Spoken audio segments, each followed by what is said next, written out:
standing in the archive room of Hotel de la Salle, the residence of the brothers in REIMS, the house which they've occupied since the 1950s, to collect all the different things that mark the passage of de la Salle and the beginning of his life here in REIMS. I'm surrounded by so many maps and books and documents and reproductions of letters that he wrote that it would be impossible to read even any number of them over many, many years. We're here to follow the beginning of a story that begins here, goes through unexpected twists and turns, that leads him eventually to leave Reims, where he's known, and to come to Paris, which leads him to Paris, where his work at first succeeds, but where again he suffers persecutions, misunderstanding, until finally he decides that he must move his brothers and his novices to Rouen.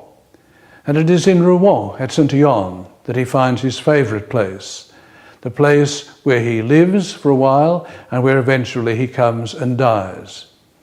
But in between that time,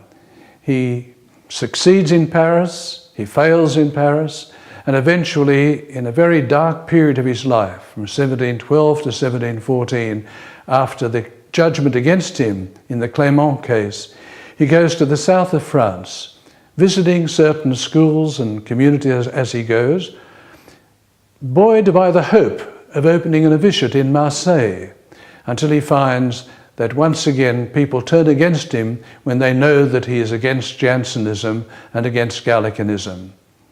We know that he seeks refuge for some 40 days in the monastery of Saint-Baume,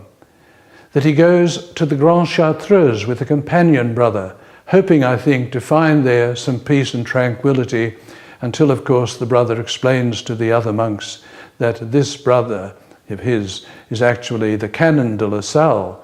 a former canon of Reims, like the great St. Bruno.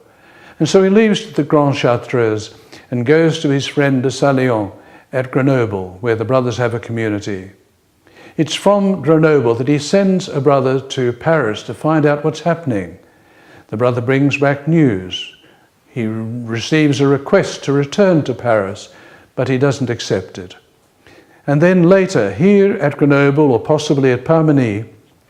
he receives the famous letter written in 1714 at Easter time by the principal brothers,